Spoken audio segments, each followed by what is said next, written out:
Orúkọ mi ni Àkàndé Lati. Iṣẹ́ aṣọ rírán ni mo yàn láàyò.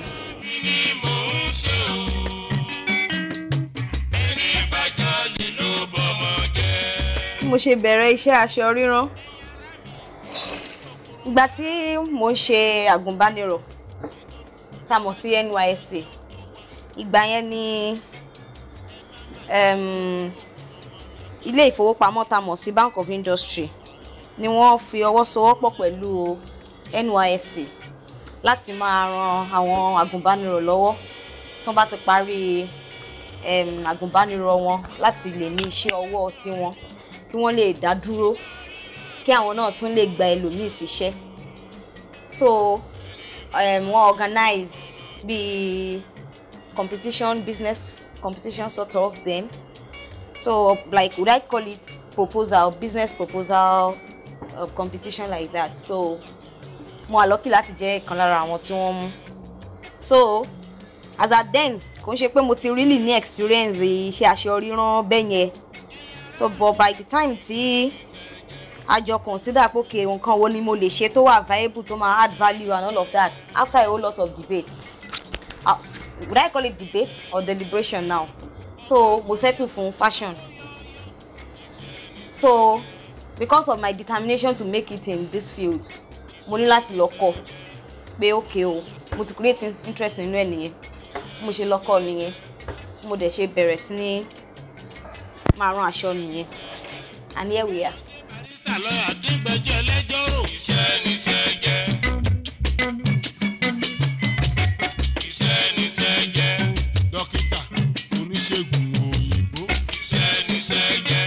Àwọn ìrírí mi nínú iṣẹ́ yìí, well mi ti pẹ́ nídìí ẹ̀ o, ṣùgbọ́n ìrírí mi kò kọ́ mi bí èèyàn ṣe ń relate pẹ̀lú customer nìkan, ó kọ́ mi bí èèyàn ṣe ń relate with people generally. And oríṣiríṣi ìrírí, mo learn human behavior. Like before I came into this business, man believe pé èèyàn mi kì í fi ogbára ronú pé èèyàn ń parọ́.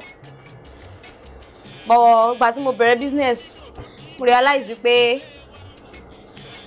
mo need àti wà logical at the same time diplomatic in dealing with people. One ni pé another thing tún ni pé mo tún learn láti, although I had that skill before, mo learn láti máa ṣọ̀yàyà. Láti mo máa dé bí báyìí, kì í ṣe pé bí ni mo gbé dàgbà, and I have to make customers. So ma bọ́ síta, ẹ ká sọ sá o, àmọ́ like aṣọ tẹ́ wọ̀ yìí o, ó dẹ̀ nice gan, ó fine lára yín, àwọn náà máa ń rán rú ẹ̀ o. Bó ní shop ẹ wà, ṣé ó dá mi mọ̀ ní mi rántí ojú ẹ̀, èmi náà mọ̀ yín rí sáà. And they would just come, and that was how I was making customers, little by little. So àwọn eléyìí tó dẹ̀ tún fẹ́ dàbí pé wọ́n rí bákan nínú experiences ni pé some customers can be very dubious. Ẹlòmíì tí ẹ máa gbáṣọ wá tó ṣe pé aṣọ yẹn ńgbà tó ti wọ̀ tó ti dá tó gangan ti rí fókè àwọn máa ti appreciate aṣọ ìlara torí pé kò ní owó tó pọ̀ tó fẹ́ àbí kò ní tó nǹkan tí ó yẹ kó san, ó lè dédé ju wàhálà tí ò ní túmọ̀ sílẹ̀ kó dédé bẹ̀rẹ̀ sí ní pé ẹ wo apá bíbá yìí, by the time tó bá fi máa aggravate matter yẹn ẹ̀yin gá wò tó bá yẹ pé kó máa lọ òun ló máa jẹ́ kí ariwo yìí kó stop. Ẹ wo ẹ má worry, ẹ má worry, ẹ jẹ́ kí n bá yín ṣe ìtẹ̀sọ̀ yẹn. But as time went on, mo bẹ̀rẹ̀ sí ní realize because one of the tactics of some customers to avoid taking their responsibility of paying up ó nìyẹn. So I developed different strategies like okay tó bá ti wá tá bá ti jọ agree pé price báyìí ni wàá àwọn akọrúkọ ẹ sílẹ̀ wàá sign so that ọjọ́ tó bá dé ìwọ fúnra ẹ wàá rántí pé balance ẹ iye tó jẹ́ leléyìí láláì lẹ́jọ́ nínú. And as time went on, I started developing the confidence to stand on pé nǹkan tá jọ agree lé lórí nìyí, and if I fulfilled my part, you have to fulfill your own too.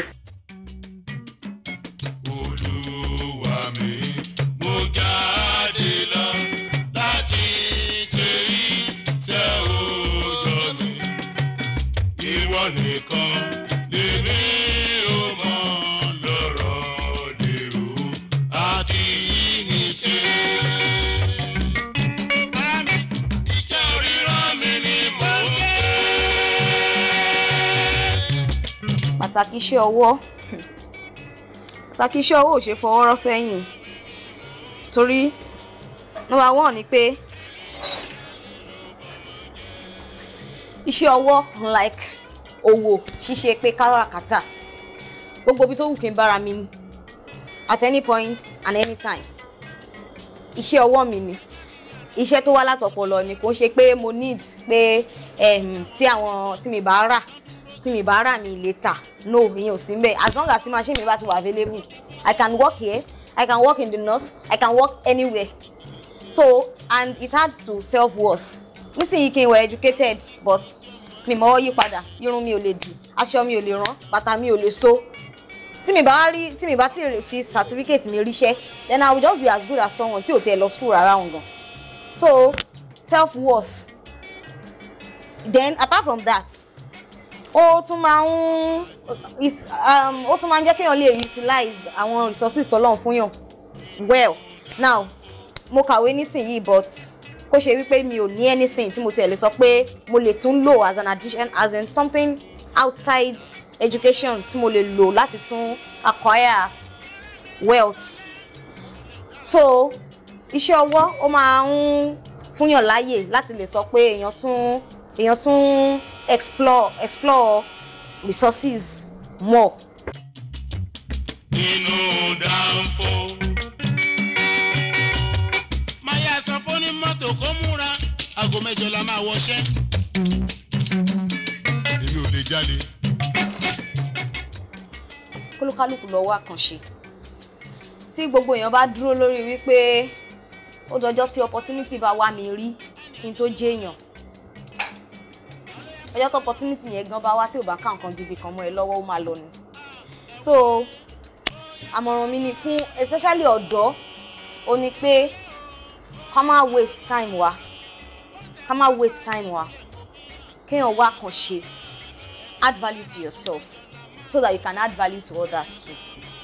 So and kéèyàn má procrastinate wípé mi lè ṣe ọ̀dọ́ mi tẹ́ bá ní pé kọ́ ilé mi like kọ́ ilé yìí mi like ó dọ̀tí kọ́ ilé yìí and another thing tí mo tún rò pé ó tún jẹ́ discouraging factor fún ọ̀dọ́ láti má kọ́ṣẹ́ ni pé I think before people used to believe that iṣẹ́ ọwọ́ is for people who are good for nothing never do else pé àwọn least class of the community ni gbogbo iṣẹ́ yẹn wà fún and all of that but the good news is that tí wọ́n bá máa consider the greatest companies around the world they are doing their products products mi náà ló ṣáà máa sọ nǹkan tí company mi ṣe so if I don't soil my hands báwo ni mo ṣe fẹ́ sọ pé mo fẹ́ hold cash tó nítumọ̀ so my advice ni pé kí àwọn ọ̀dọ́ ká wá nǹkan ṣe ká wáṣẹ́ ṣe